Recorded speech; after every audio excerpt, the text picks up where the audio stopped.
ಯುವ ಲೇಖಕ ಕರಣ್ ಲಾಡ್ ಪುಸ್ತಕ ಬಿಡುಗಡೆ.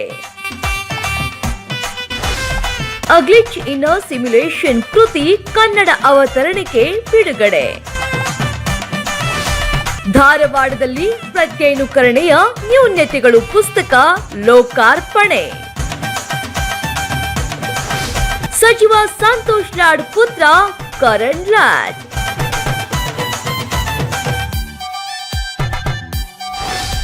ಸಾಹಿತ್ಯ ಪ್ರೇಮಿಗಳಿಂದ ಕರಣ್ ಲಾಡ್ಗೆ ಬಹುಪರಾಗ್.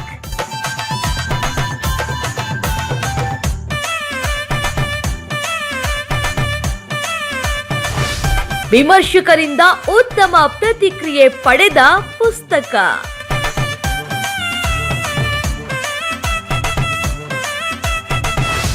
ಮಗನ ಸಾಧನೆಗೆ ಸೀನಿಯರ್ ಲಾಡ್ ಫುಲ್